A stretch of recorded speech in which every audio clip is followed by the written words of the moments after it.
¿Cuál fue la última? No sé si se acuerdan, ¿cuál fue la última tribu? Pregunta, iniciamos con una pregunta. De las 12 tribus, bueno, al decir 12 ya sabemos a qué se refiere.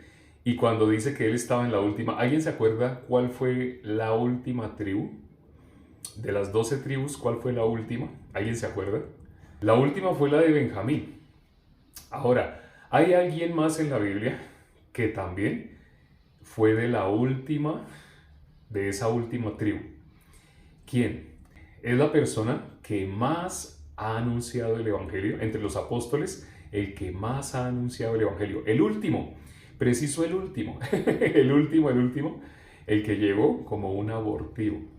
Y él lo dijo así, que él llegó como un abortivo. Él no merecía, dice, no merezco ser apóstol, pero fue nombrado apóstol. El apóstol Pablo fue ¿quién? El último. ¿Quién llegó de últimas? El apóstol Pablo. En la Biblia dice que los últimos serán los primeros. Así dice la palabra, ¿no? ¿Quién fue el apóstol que más anunció el Evangelio? El apóstol Pablo. Sí, y aquí está diciendo que Eliseo, de una manera similar, él iba arando con 12 yuntas de bueyes y él estaba en la última. Sí, él estaba en la última. Entonces ya sabemos por qué 12 y por qué en la última. ¿Y qué fue lo que hizo Elías? El profeta Elías pasó y le echó su manto. ¿Qué significa esto que hizo el profeta Elías? ¿Ustedes se acuerdan? Cuando Eliseo siguió, Eliseo a partir de ese momento fue discípulo del profeta Elías. Y cuando todo el mundo ya sabía que el profeta Elías iba a ser quitado, iba a ser levantado, entonces le decían a Eliseo, eh, tu maestro va a ser levantado el día de hoy. Curiosamente, sabían que iba a ser levantado, pero no iban con él, no iban con Elías. Sabían que Elías iba a ser arrebatado, esa es la expresión correcta, pero no iban con él. Y se lo decían y él decían, sí, lo sé, callad. Así les decían. En la época de nuestro Señor Jesucristo, cuando nació nuestro Señor Jesucristo, también habían personas que sabían dónde iban a nacer. Venían unos magos desde Oriente, hicieron un viaje larguísimo inquiriendo en las personas que tenían conocimiento de la palabra, les preguntaron dónde habría de nacer, porque ellos venían a adorarle. Se lo dijeron, ellos venían de un viaje tan largo, venían a adorarle porque su estrella hemos visto. Todo eso está escrito en las Escrituras, todo eso está en el Antiguo Testamento. Pero aunque está en el Antiguo Testamento, aunque los magos lo están diciendo, aunque ya llegó el momento en el cual el Mesías venía, pero las personas que sabían todas las señales, esto que pasó con los magos y lo de la estrella, esto que ellos estaban inquiriendo, esta pregunta que estaban haciendo, las personas que le dieron respuesta, ¿por qué no fueron? ¿Por qué no fueron con, con los magos? Los magos iban a adorarle. ¿Por qué no? Raro, lo mismo pasó con los que estaban con el profeta en la época del profeta Elías. Sabían exactamente que él iba a ser arrebatado ese día. Y se lo decían a Eliseo, pero ¿por qué ellos no fueron con Eliseo? ¿Por qué? Podemos ver dos corazones diferentes, totalmente diferentes. Eliseo, ¿quién fue? El último, como un abortivo. Así como el apóstol Pablo, el último. En las 12 yuntas de bueyes, él iba en la última. Y el apóstol Pablo también, él iba entre los apóstoles como el último. El que llegó por pura misericordia de Dios entró a última hora. Incluso no estuvo durante todo el ministerio de nuestro Señor Jesucristo mientras estuvo con los apóstoles, no estuvo. Era enemigo en esa época. Pero curiosamente fue levantado como apóstol. Siendo el último, fue el más menospreciado, el apóstol Pablo, debido a lo que sucedió con Matías. Lo que hizo el apóstol Pedro, por tener ese dote de liderazgo, esa capacidad, esa fuerza de la cual ya hemos compartido, esa fuerza es un obstáculo. Esa fuerza que tenía le era un obstáculo a Pedro. Pero esa fuerza que tenía Pedro hizo que las personas miraran a Matías, como si fuera el 12º apóstol.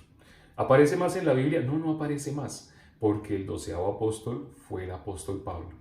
El Nuevo Testamento, la mitad del Nuevo Testamento, ¿quién la escribió? Más de la mitad, para algunos menos de la mitad. Son 27 libros, la mitad serían 13.5. Realmente el apóstol Pablo escribió 14. Para los historiadores escribió 13. Pero cuando leemos el último capítulo de Hebreos, también el libro de Hebreos. Sí, también el libro de Hebreos. Pero eso lo conocen los historiadores. No, los historiadores dicen que fueron 13. Pero entonces él escribió más de la mitad, verdaderamente más de la mitad. Como les digo, para algunos que se guían por lo que digan otros, lo que diga la mayoría, lo que dice la mayoría, casi que la mitad. Pero cuando miramos la Biblia, cuando no miramos los historiadores, lo que digan personas que no tienen el Espíritu de Dios, sino cuando miramos la palabra de Dios, escribió más de la mitad. Así hay como una línea delgada, ¿no? Como haciendo equilibrio. Para algunos menos de la mitad, para otros más de la mitad. ¿Qué pasó con el manto? Ustedes no sé si se acuerdan, pero en el caso de el profeta Elías, cuando él ascendió, ¿qué fue lo que cayó? ¿Qué fue lo que cayó? Que cogió el profeta Eliseo. ¿Qué cogió? El manto del profeta Elías.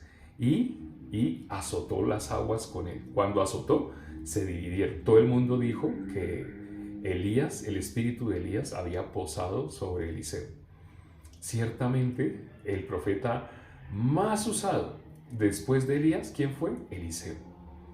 ¿Y qué pidió Eliseo? Una doble porción de su espíritu. Cuando miramos a Eliseo, siendo el último, así, llegando de últimas, Dios lo usó. Cuando miramos el ministerio del profeta Eliseo, Dios lo usó muchísimo más poderosamente que Elías. Aunque ciertamente Dios permitió que Elías muriera una muerte natural como cualquier otra persona. Incluso murió de una enfermedad. Y dice la Biblia, estaba enfermo de la enfermedad de que murió. Eliseo. Sí, Elías fue arrebatado. Dios permitió estas dos cosas, bueno, ya el tiempo no nos alcanza, pero Dios permitió esta dualidad en los dos profetas más usados antiguamente. El uno, Elías, que ascendió al cielo, y el otro, Eliseo, que se quedó acá en la tierra. Su cuerpo, ciertamente él no.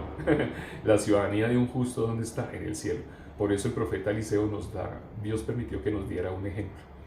El ejemplo de no estamos en este cuerpo para quedarnos en este cuerpo. La finalidad de haber venido en este cuerpo no es para como el mundo. ¿El mundo qué quiere? El mundo quiere estar en este cuerpo. El mundo quiere, ojalá no morir de una enfermedad. El mundo quiere, ojalá morir de viejito, y ojalá morir durmiendo, que se acuesten a dormir y ya no despierten. Así el ser humano piensa, realmente ni siquiera piensa en la muerte. El ser humano tiene una idea diferente de la eternidad. Quiere la eternidad en su carne. Bueno, se nos acabó el tiempo. Hoy, considerando el versículo que hemos considerado de Primera Reyes 19:19, acá donde habla del profeta Eliseo, cuando Elías entonces lo llamó para el ministerio. Vamos ahora ya para terminar. Padre, gracias por este tiempo que nos permites para considerar tu palabra. Padre, todo lo que tú haces es perfecto. Todo lo que tú has hecho es maravilloso. Tiene un propósito. Nosotros no somos nada. Nosotros realmente fuimos hechos del polvo de la tierra, esta carne, hablando como hombre. Pero realmente ya no vivimos nosotros, ya que lo que vive Cristo en nosotros. Permite, Padre, que la tarea que ha sido encomendada sea cumplida. Tu palabra dice claramente que anunciemos el Evangelio a toda criatura. No tenemos otra tarea más que anunciar el Evangelio. Satanás va a querer tenernos entretenidos en muchas otras cosas, menos en anunciar tu palabra. Te pido en especial por los hermanos que ya están anunciando tu palabra, para que no desfallezcan, para que nada los haga detenerse. Satanás va a usar personas aún de renombre para querer hacer que la obra tuya se detenga. Satanás es astuto. Él busca lo que tiene lógica. Él busca el servilismo, es decir, busca el corazón del ser humano en modo natural, que quiere estar bien delante de los hombres. Pero es necesario estar bien delante de ti, como dijo Martín Lutero, antes que a los hombres. Permite, Señor, que los hermanos por nada paren de anunciar el Evangelio. Y hermanos que todavía no están anunciando el Evangelio de una manera masiva, sino que lo están anunciando de una manera pasiva, de vez en cuando, así. Permite que salgan de ese como adormecimiento, salgan de ese procrastinación, de ese estado en el cual Satanás quiere que estén para que no anuncien el Evangelio, para que crean que otros, para que se miren a sí mismos, les dé pena salir en cámara, les da pena una cosa, les parece que es mejor de otra manera. Ya no vivo yo, vive Cristo en mí. Permite que los hermanos con ese corazón vivan, no para sí mismos, sino para aquel que los llamó y les dio la salvación. Ya no maquillaje, ya no apariencia, ya no querer mostrar algo específico al mundo. Permite que no vivan para esta carne, para la vanidad. Permite que anuncien el Evangelio por encima de me gusta, no me gusta, quiero, no quiero, es que yo prefiero, a mí me parece que es mejor. Permite, Padre, que anuncien, así como recibieron la salvación, de esa misma manera lo anuncien. Te lo pido y hemos orado en el nombre de nuestro Señor Jesucristo. Amén. Gracias a Dios por la palabra del día de hoy. Estamos en los últimos tiempos. Somos los últimos. En ese momento, ¿qué es lo que se va a anunciar? El Evangelio. Se va a anunciar más grandemente. Eso es lo que la palabra del día de hoy nos lleva a mirar. Se va a anunciar más grandemente. Entonces, no paremos de anunciar el Evangelio.